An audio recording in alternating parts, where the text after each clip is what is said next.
Vamos a charlar con el fiscal general de la provincia de Santa Fe, Jorge Baclini, a quien ya lo tenemos conectado. ¿Cómo le va, doctor? Gracias por atendernos. Bien, bien, ¿qué tal? Buenas tardes. Bueno, ayer estábamos charlando y nos preguntábamos qué pasó con aquellas personas, por ejemplo, que rompieron la cuarentena. ¿Qué pasa en el ámbito de la justicia? ¿Cuántas causas se han iniciado por violar la cuarentena dispuesta por el gobierno nacional? Por lo menos, ¿cuáles son los números que tenemos en la provincia de Santa Fe hasta ahora?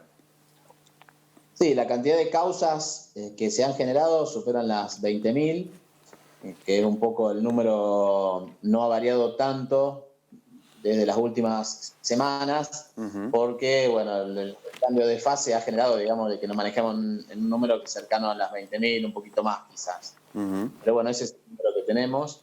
Ahora, digamos, como todo el sistema penal está recuperando el funcionamiento más a pleno, se empezó a analizar el tipo de respuesta y ya se pudo empezar a analizar cada una de estas causas para ver, bueno, en definitiva, cómo va a ser la resolución final. Uno imagina que cada una de estas causas tiene sus particularidades. No es lo mismo alguien que armó un partido de fútbol o alguien que tenía que estar aislado porque a lo mejor había dado positivo, lo que planteaba recién Rodrigo, y salió, que a lo mejor otra persona que no tenía los documentos más o menos acomodados para salir. Pero en términos generales, ¿cómo es el procedimiento cuando una persona no puede justificar su presencia en la calle y cuando rompe el aislamiento que había dispuesto el gobierno nacional? Sí, como bien estás remarcando, nosotros tenemos que medir el tipo de infracción y la intensidad de la infracción en cada uno de los casos en concreto para ver el tipo de respuesta que se da. Allí donde hay infracciones menores, vale algún tipo de archivo de la causa porque la verdad que no amerita, o si la policía tuvo intervención y la persona en vez de ir al mercado de la esquina fue al mercado de las 2 cuadras, sobre todo cuando el aislamiento era bastante cerrado. Son casos que uno puede estar analizando específicamente, claro. No dar una intervención penal, sobre todo porque no es la cuestión de criminalizar todos los casos. Sí, en aquellos casos, como vos marcabas antes, donde la infracción fue prácticamente, digamos, burlando específicamente el aislamiento, la sugerencia que nosotros le dimos a los fiscales a través de una instrucción que dispusimos oportunamente es que la respuesta adecuada es la llamada probation.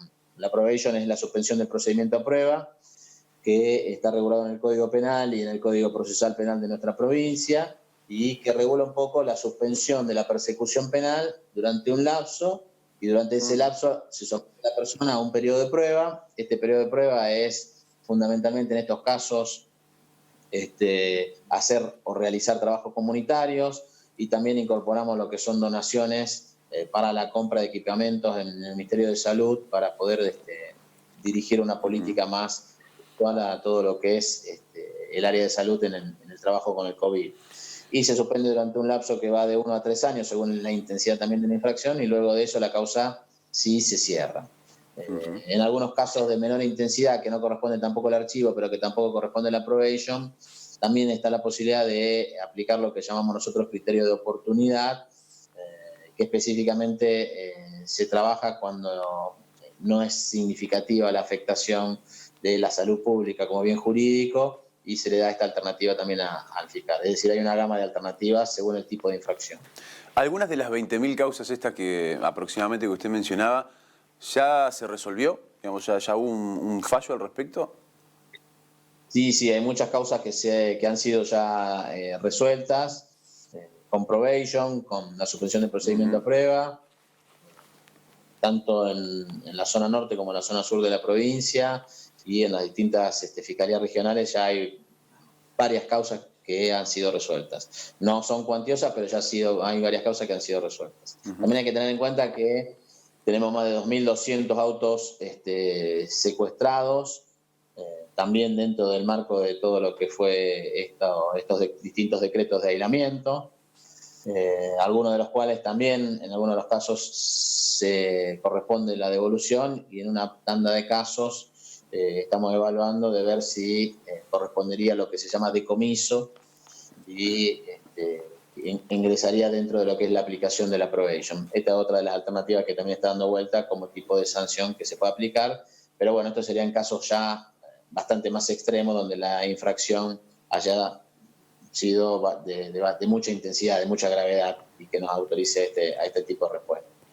El Código Penal de alguna manera estipula algunas agravantes, como por ejemplo aquellas personas que a sabiendas que ya tenían, en este caso COVID-19 positivo, deciden por ejemplo violar la cuarentena y transmiten de esta manera coronavirus a otras personas. ¿Hay causas que se estén concretando en estos momentos de estas características en la provincia de Santa Fe? Son distintos tipos de infracciones. Digamos, nosotros tuvimos o tenemos casi la totalidad de los casos de investigación que se daría la infracción de lo que es el artículo 205 del Código Penal, que castiga a aquel que viola las disposiciones impuestas por la autoridad sanitaria. En este caso, la autoridad sanitaria, manifestada por el Poder Ejecutivo y el Poder Ejecutivo provincial y nacional, dispusieron los distintos aislamientos. Uh-huh. Esa es la infracción más común, que tiene una pena que va de 6 meses a 2 años, específicamente. Y después tenemos, en estos casos, son casos donde la persona no tiene detectada la enfermedad, pero sí presentaría eventualmente alguna patología propia de la enfermedad que podría generar dudas. Ahora, en la otra tanda de casos que usted me refiere, son casos donde la persona sabe que tiene el COVID y a sabiendas circula y puede estar propagando una enfermedad como esta, que es una enfermedad que genera una epidemia o una pandemia. En ese caso, la infracción es la del artículo 202 del Código Penal, porque es la persona que a sabiendas propaga una enfermedad infecciosa. Allí la penalidad es bastante más severa. Nosotros en la provincia creo que tenemos, no me quiero equivocar, pero creo que tenemos solamente 2 casos que están siendo llevados a investigación específica, que lo estamos analizando, y hay un tipo de respuesta penal es bastante más grave, porque es la persona que ya sabe que puede contagiar y no le importa y no le interesa la actuación. Sí, claro. Y es dolo, es intención. Sí, dolo. Exactamente. O sea, el resto serían, digamos, inclusive podrían llegar a tomarse como casos culposos, no dolosos. No, si yo sé que tengo la enfermedad y circulo por la vía pública o voy a lugares donde hay otras personas, tengo yo asumida la posibilidad cierta de que se pueda contagiar. Para nosotros esto entraría como mínimo en dolo eventual. Pero una enfermedad tan contagiosa como esta, que ha generado tantos alertas, no solamente en Argentina, sino a nivel mundial, y que todos sabemos que es sumamente contagiosa, yo ya diría que aquí hay un dolo directo, porque ya tengo el pleno conocimiento de que si me siento en un lugar cerrado, yo sé que voy a contagiar seguramente. Esta enfermedad presenta muchas particularidades en ese sentido. La última de mi parte, el caso puntual que fue emblemático de la médica que tuvo el contacto en Villa Ocampo, con el caso 0 de Villa Ocampo, que fue un verdulero, digamos, que había ido a Resistencia, etcétera, etcétera. Vino con una embarazada al Iturraspe, al nuevo Iturraspe. A esa persona tiene una causa abierta. ¿Cómo está avanzando esa causa emblemática, digamos? Porque estamos hablando de algo sensible, porque es un profesional de la salud. Bueno, allí los hisopados luego dieron negativos. Así que, digamos, nos quedamos en la investigación de eventualmente lo que es el artículo 205, que es quien no se atenga al respeto de lo impuesto por las autoridades sanitarias. Bueno, esa causa está en investigación en la ciudad de Reconquista, la Fiscalía de Reconquista. Bien. Nosotros, digamos, en el manejo total y global de las causas, un poco la sugerencia de los fiscales es, nosotros, además de lo que es COVID, el resto del funcionamiento de los delitos se siguieron trabajando. Es cierto que durante la época del aislamiento los delitos bajaron, pero se siguieron cometiendo, no es que se dejaron de cometer delitos. Para que quede bien claro también, la política del Ministerio Público fue de que de la totalidad de fiscales que nosotros tenemos en toda la provincia, exclusivamente para COVID solamente hubo 10, 5 en Rosario y 5 en Santa Fe. El resto de las intervenciones fue fiscales que trabajan en la diaria casos de flagrancia, a los cuales se les sumó los hechos de COVID, pero no hubo exclusividad en esto. Entonces, nuestra política fue una política en Rosario y Santa Fe, que fueron los 2 núcleos más complejos por la cantidad de casos. crear unidades especiales. Pero del total de fiscales que tenemos, que superan los 160, destinar 10 recursos específicamente a esto no significa de que un 7% de los recursos que tenemos. Sobre esta base de la totalidad de casos, nos estamos sentando ahora a analizar caso por caso, porque hay muchos casos en los cuales hay que realizar audiencias imputativas, y bueno, los fiscales y las distintas fiscalías regionales y distritales se están organizando para materializar esto. Quería volver sobre el punto anterior respecto de si en estos casos en donde a sabiendas una persona con coronavirus transmite la enfermedad por violar la cuarentena. En este caso concreto, ¿cabría la posibilidad de una condena de prisión efectiva, por ejemplo? Sí, cabría la posibilidad porque no tengo bien presente la pena, pero creo que va de 3 a 10 años. Y por el mínimo de 3 años podría ser la pena condicional, pero si vamos por una pena mayor, sería de cumplimiento efectivo, así que también una posibilidad. Doctor, usted hablaba de 20.000 causas. Es un número que se viene manteniendo, es decir, no se ha incrementado considerablemente, por lo menos en los últimos días. ¿Esto se debe a que la flexibilización misma permitió a mucha gente tener más acceso a los permisos o que no hay controles? Porque muchos dicen, che, no hay controles, no vemos controles, no vemos más operativos. Y obviamente si no hay controles no agarran a nadie, si no agarran a nadie no le llegan a la fiscalía las causas, ¿no?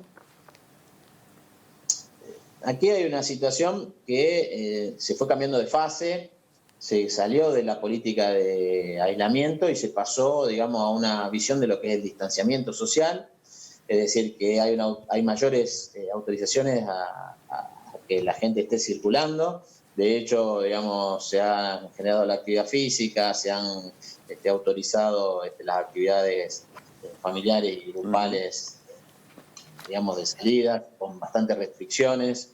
Entonces, los controles, conforme lo que también venimos hablando, se han focalizado un poco fuera de los horarios, digamos, de trabajo, porque los comercios también han abierto. Entonces, generar un control sobre una circulación de la población que, si bien no es el 100%, pero un 80% de la población está viviendo prácticamente en el tráfico normal, se hace sumamente difícil. Sí se han reforzado, que era lo que veníamos hablando, los controles nocturnos, que allí la prohibición es más certera, y un poco lo que hay que poner acento fuerte, que también lo venimos hablando con el Ministerio de Seguridad, es los controles en los ingresos a la provincia, donde efectivamente allí, en la circulación y los casos que tenemos, han provenido de otras provincias, y bueno, ahí creo que hay que hacer controles más severos.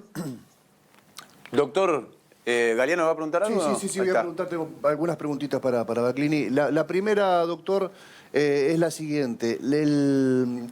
Las provincias adoptan según la cantidad de casos y según, bueno, la capacidad instalada sanitaria y otras cuestiones más, aplican su propia variante de la Rectoría Nacional respecto a la pandemia.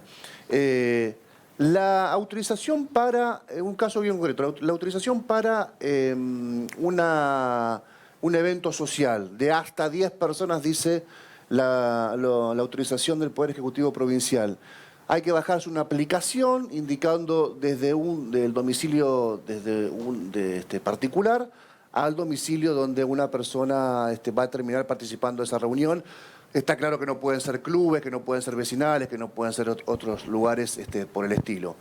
¿Eso es más para un control sanitario frente a la eventualidad de que aparezca un contagiado o es también un control de legalidad de la circulación? No sé si se entiende. Si yo no tengo el certificado para ir a un evento social en una casa, ¿estoy incumpliendo las condiciones del Poder Ejecutivo o solamente estoy en falta respecto al certificado de circulación para ir a ese evento social? No, digamos, el certificado es un poco el requisito o requerimiento que se da. Estoy con poca batería en el celular, por eso por ahí se me está por cortar. Me queda 5%. Ya lo aviso. Lo que venimos hablando es que eso es un requerimiento que hace a la posibilidad de control. Es decir, esto está dado para generar un control. La persona que no tiene el certificado está incumpliendo la norma de aislamiento o de las disposiciones de distanciamiento social que aquí se están estableciendo. Por lo tanto, es susceptible de que le inicie una causa judicial.